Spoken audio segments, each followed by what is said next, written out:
Hey, what up? This is Mike Posner. Make sure you check out my interview on Amaru TV. Sure. I'll talk about your mixtapes first and foremost. Let's talk about them. Because that's where it started. That's where I first picked up on you. My favorite track was A Matter of Time.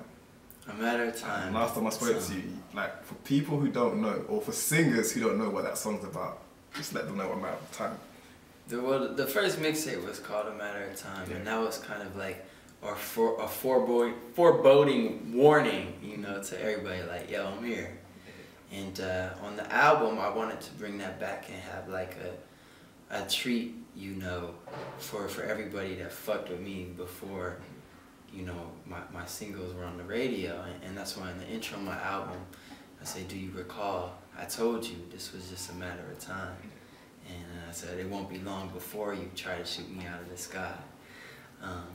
But the song A Matter of Time I wrote then, it was about, I had, for the first time in my life, like, people reaching out to me to work with me. And before that, I was always the one, like, trying to get people to notice me and stuff. And it was like a weird, like, position to be in for me, because I didn't have like a manager or anything like that to like filter these things away. So I just remember having like my Facebook inbox with like 15 messages. I was like, wow, all these people want to talk to me and they all want to do songs with me. And I remember thinking, like, there's no way in, you know, 5 years or even a year that all these people trying to do music are gonna make it. There's no way, you know, even of like this tiny like representation of all the people, the ones just hitting me up. There's no way, and that's why I wrote, you know, it's only a matter of time before this all comes crashing down. At the same time, I felt like one of those people as well. You just, was it last year you just graduated? Yeah, I graduated in May. Yeah, your mom kept you. You wanted to leave, isn't it? Was it? You know when Call of the Me first started to drop, you attempted to leave, and I think your mom persuaded you to stay in and finish your degree. I mean, how was it at that time, knowing that you had a huge record out there and still being able to focus on your education? It was really difficult to balance, you know, being a senior at one of the hardest universities in the States with like my music career that was, you know, just starting to take off at the time. And it wasn't like I could kind of concentrate on one and abandon the other and have it work. Like if I did all music, I would have bad grades and not graduated, and my mom would never talk to me again. But if I, you know, concentrate on all school, like, you know, my career was just starting to take flight, and I couldn't just like not pay attention to it, and I probably wouldn't be in this chair now if I had done that. So it was definitely a balancing act, and it's one I'm proud of. I finished with the 3.6 GPA, which is good. I don't know if you guys have like the same, it's not the same grading scale, but it's good. It's like a B average, B plus average, and you know, I'm here. You had a lot of offers. Was Rock Nation one of them? Yeah. So, you know, most people don't say no to Jay-Z. So, for you, having that offer, why did you not go for that deal at the time?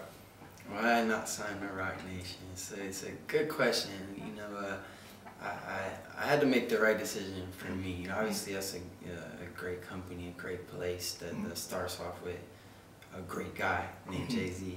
And it's never bad to be in business with him, but I just felt that the best fit for me was at Sony. And life for you has changed considerably. I think now when you are back home, sometimes your mum tells you to stay in a hotel because you're so busy. I mean, how has life changed for you now that you're full-time with the music, and how are you managing to keep the balance with your family? How has life changed now? It's a lot more traveling involved now, without a doubt.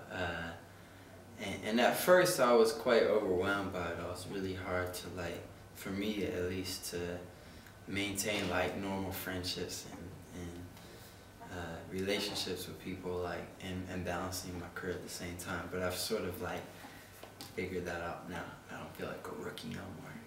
You said the song is at Delta 1406.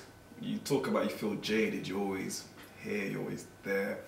As an artist, as you're just starting, like, can you see yourself continually living that kind of life, or at some point would you have to take a break from it just to get back to normality?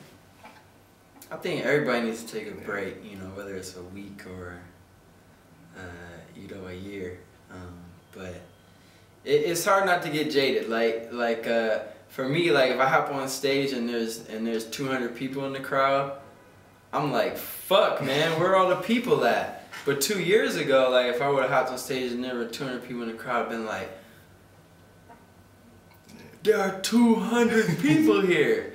But you know, I think that's what makes great artists is that like they don't get content. You know, I'm proud and grateful to have come this far, and I'm happy with the music I've made to this point. I still feel like I'm getting better, and I don't really feel like I've accomplished that much musically yet.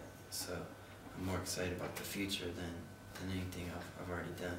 And on your album, you've got Boys to Men, and you hold your own. So how did that collaboration come about? Being on a song with Boys to Men was such an honor, man. Like I had written this song with Teddy Riley. We sat down at a piano, and that was like a surreal experience in itself. And I produced the record, and I thought it really needed like this barbershop quartet feel, and I wanted that, excuse me, to just like add color, especially to the bridge and the intro. And I was thinking like to myself, who could I get to sing this quartet? And I was like, we might as well try to get the best quartet in the world. So we reached out to Boys to Men, and somehow they knew who I was and didn't hate my music. And a few weeks later, I was in a room with them, and they're some of the most talented dudes I've worked with. It was an incredible experience, and we had a lot of fun. Like we put claps on the record and stuff like that, and I figured out there was like a Boys to Men clap. Like the way they clap is like they have a release to their clap, so like they clap and then they bring it down. It's like a jump shooter, like they bring the shot down. Their claps are the same way, so it'd be like, it's very finesse. Like my music is just based on what I go through in my life, and that's all I really know how to do is talk about things that are real to me. And you know, once I lose that, I lost everything, because you know, there are a million singers on the radio that can sing really well and have really good melodies and cool beats and stuff, but what they don't have is that authenticity, and they don't sing about stuff that they wrote and, you know, that they feel. And I really believe that like the audience isn't stupid. You know, like you can tell when someone means what they're saying on a song, and I always want to be that person to people, and I have been to this point. I don't And Mr. Tiny Temper, I know you're a fan of his. You know, roughly, when was the first time that you heard about him, and what was your initial reaction to when you heard his music? Tiny Temper was the first time I heard Tiny. Oh, I know exactly. The first time was a guy at my label named Peter Edge, the guy that signed me. He played me that record and was like, "You should go on with Labyrinth." And it wasn't until a few months later that I got Discovery and like really listened to the whole thing. And I love that record, man. It's incredible. We're just listening to Illusion. Yeah, that's my favorite song, and I think Labyrinth is just incredible. I've you know done a few songs with him that I can't wait for the world to hear. So I'm really excited. You're from, is it Detroit? Yeah. What?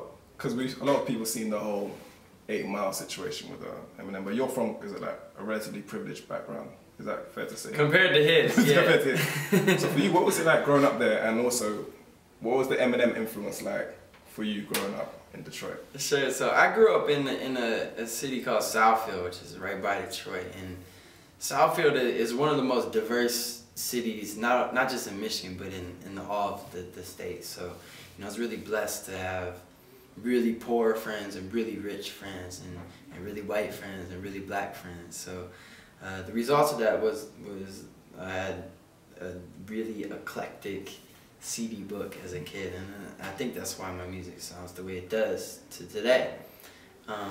As far as Eminem, when I was a kid, he was like the biggest thing there was when I was 13, you know. When I was 13, I hated everything that was cool. So Eminem was really cool, but I didn't listen to him just because everyone else did. And it wasn't until I was in high school that like I went back and listened to him and was like, he's the craziest lyricist like ever. As far as like direct influences on my music, I don't think my stuff sounds that much like M's at all. No. But I hope some of like his lyricism can just like ooze onto me because he's so good, you know. In terms of hip hop, though, because like you said, you do listen to hip hop. Who would be Mike Posner's top 3 hip hop rappers and let's say producers? Dead or alive? Both. Both. Okay. Wow. My favorite rapper.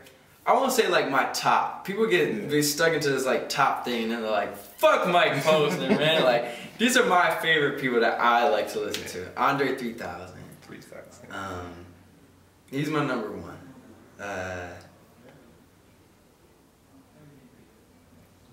Nas. It was just such a big Nas head coming up from like, I think he has so many underrated records from like God's Son. It's so underrated to me. Like pretty much every song on that record is crazy, and Stillmatic is just nuts, and obviously Illmatic. And then probably Biggie, man. Probably Biggie 3. And any producers? Producers, Dilla. I'm from Detroit, so he's like kind of my idol. Yeah. Producers, my top 3. I mean, you're a producer, you're going to put yourself in there? I'm not going to put myself in there, because I don't think I've earned that yet. But hopefully one day.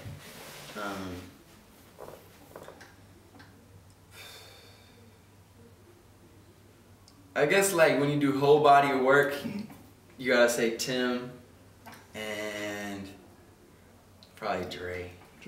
Yeah, man, everybody that's shown me love thus far in the UK, I just want to say thank you so much. It really means the world to me, and I promise I got more ill music to come. You guys are the fucking best. Yeah. Got your head in the clouds, the stars in your eyes. Everyone can see it but you. And I don't know how you believe your own lie. No one wants to tell you the truth. It's just a matter of time.